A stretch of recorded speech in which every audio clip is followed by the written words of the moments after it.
Welcome back to another episode of Blue Couch Therapy. It's your boy, True, better yet the man. So today, this was a quick one. Just I got out of the gym and I just wanted to talk to you today about discipline. And I would encourage you guys to be disciplined as best as you can. Have a plan. Even after later today, I have to go and get some more clothes to make merch, and then I have to write out my fitness plan. So I think essentially what I'm going to aim to stick with is going to be a mixture of Mike Tyson training, Mike Menser's training, Bill Starr's 5x5, as well as hardness factor, calisthenics, and stretches. So those are like the four categories that I'm going to be working on in order to build up my best self. If you guys are interested, I'm probably going to make a guide for that. It's just basically the things that I'm doing to condense all this information so that you guys don't have to read 5 books in order to get the same amount of knowledge. So I think I just wanted to just talk to you guys quickly today before I head back on the road about discipline and doing your best. Literally, like, I think for me, it's less about like discipline in the sense of like, okay, every day is regimented and you have to be this robotic character that's like, okay, every day I do this at this time, I do this at this time, I do this at this time. Whereas more so it's like a graph that just like trends upwardly, you know? When in doubt, zoom out. So as long as the graph is like, when you zoom out, it's going up, then to me personally in my life and experience, I don't have a problem like taking a day off and like not working for one day or something like that, or going to bed early and then waking up a little bit later. As long as the vision is clear and as long as we're working towards the end goal and the end result. So I feel as though it's more so about consistency rather than it is about discipline. I don't know. I guess they're kind of one and the same, right? If you guys comment down below what you think. Is discipline and consistency, are they the same? Do you consider them to be the same thing? I feel as though they're in the same wheelhouse, so they're not too far off from one another. And you have to like lean into both of them in order to get to where you want to go. You know, it's that consistency. It really is that consistency that's there, you know, more so than I would say motivation, because I'm not really too concerned about being motivated. My whole thing is about being disciplined and being consistent in that discipline, you know, because that's going to be the difference between getting there in 10 years versus getting there in like 3 years. You feel me? So yeah, I think I'm trying to think if there's anything else I wanted to bring up with you guys. This was definitely just a shorty. I'm about to go, like I said, I'm about to go back on the road, so I have to make a video for you guys every day. Do my best to, at least, right? There you go. That's the consistency. That's the consistency. Whether you have a lot to say or a little bit to say, it's okay. You feel me? So other things that I'm working on right now, I'm working on merchandise for the tour. This is me, North American tour. We got about 9 dates that we're working on right now. So between the mixtape and the book, we've got a lot of projects that we're going to be touring to share with the world. And yeah, guys, I say these things. Today is December the 14th. Today's Saturday, December the 14th. I say these things before they happen, so when they happen, you can begin to believe. And we are the creators of our own reality. We shape our own destiny, and we are responsible for how our life turns out, whether that be good or bad. We are self-made. So I just choose to be a self-made millionaire, like Tupac said. So, thug living out of prison, pistols in the air. Remember when I used to let you sleep on the couch? Remember when I used to sleep on the floor? Yeah. So, yeah, man. Life can come at you fast in a good way, man. Life can come at you fast in a good way. I'm just really starting to experience. I hope it's not too loud. I'm starting to experience the glory of God and to let His light shine through me as a living example, as a walking example. Guys, fellas and ladies, hold your head up high when you walk in these streets, because you are God's, okay? And it's not about some chauvinistic kind of, no. You just know who you are, so people cannot take advantage of you. People cannot treat you like shit. People cannot tell you that you're nothing, you know, that all you're destined to be is an employee your whole life. Deuteronomy tells you, be the head and not the tail, be the employer, not the employee, if that's your ministry. You know, some people are happy with their jobs, and I rate it. I'm not telling everybody to, you know, quit their jobs, and that's silly. That's silly. I'm just saying that as if you've had an inclination in your spirit, if you've had an idea that you're like, maybe I feel like I want to like start a business, or I want to do more, this is your sign. This is your sign to go all in on your life. This is your sign to trust your process. This is your sign to trust yourself. The whole caveat is always, like, as I was telling one of my students, is that don't quit your job.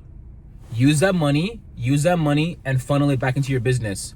So for example, if you're doing whatever it is you're doing, if you're doing popcorn, if you're doing music, if you're doing fashion, if you're doing whatever the case may be, I need to develop new logos. Whatever the case may be, use the money, your 9 to 5, to funnel the business, to funnel that money into the business. And then when the business begins to grow itself, then you put yourself on payroll, and then you switch. So then essentially you can get to the point where you're paying yourself the amount of money that you're making at your job. So essentially for me, guys, I can't say too much, because whenever I say too much, the plan ends up changing, and I don't want anyone to think that I'm a liar because I changed the strategy. But my next move is to go and put myself on payroll. I'm an incorporated entity right now. I'm making money in the business. I'm making money for myself. So then the next step is to go and put myself on payroll for my own company. So that way it trickles down to me. And the funny thing about it is that, like, you can get the money from your business and you don't have to spend it. You can just put it right back into the business. So you're still getting paid. You're still getting paid from your corporation. Your corporation is still paying you. So there's the offset. You can offset that in your taxes. Talk to your accountant. I'm not an accountant. I'm just a cool ass nigga. And then you can just pay yourself. Keep that money cycling. Money is energy, right? So you have to keep it moving. You have to keep it cycling between your business, you, and you back around. My money never stays stagnant. If I showed you guys my bank statements, you guys would be like, whoa. Just because it's you have to keep the money moving. You can't just keep the money sitting in your bank account, losing interest every day. Put it to work. There's areas where you can put it to work, where you can make the most of it. Because if you read The Richest Man in Babylon, I'll link it down below. I even have to put all my books out into Amazon storefront so that you guys can start to get a glimpse into the things that I've been looking into. And every dollar is a servant for you to work to bring back its own kind. So every dollar you put out there should at least bring you back 10 cents, if not at least 1 penny. So that's the way that I'm looking at it. And from there, you'll see things change. 10% is for yours to keep. You have to keep money for yourself in order to save, to invest, to grow, and just so that you don't feel like shit when you work and you have to pay all these people, right? So it's again, it's just like even the Bible tells us the borrower is a slave to the lender. Do your best to get out of consumer debt. I got a bunch of consumer debt that I'm clearing up right now, but I'm not worried about it because they're gonna get it when I get it. I have too many products for sale for it to not be up in the next little bit. Okay, so I'm not too worried about that. But I'm saying this to you guys that it's like, when you think about it from like a hustle perspective, it's so intimidating to think that, like, okay, you have like 10 bags worth of debt, you have 50 bags worth of debt, $100,000 worth of debt, and you're making like $17 an hour. You're making $25 an hour cap salary at your job. Come on, man. Change the perspective and create something new. Create something to share with the marketplace, because that's how we're rewarded. We're rewarded by our compensation. We're compensated by the value in which we add into the marketplace. So if your value add is only what you're doing at your job, no side hustle, no nothing, no flipping, then you're paid for your value. And then you get that money and then you eat it, you give it out to rent, and then you don't move ahead. And then you're like, well, I'm just living paycheck to paycheck. This sucks. Now I feel bad. So just start whether you want to start a business, whether you want to do whatever you want to do, just start by saving 10% of all your money. 10% is yours to keep. So you make $100, just take a 10, and then out of that 90, then you can pay the people, because you already owe them. So your credit's already probably fucked up. Not in a bad way, because I can teach you how to fix it. I'm fixing my credit now too. Tap in with me if you guys want to do that. Essentially, the plan is fix your personal credit.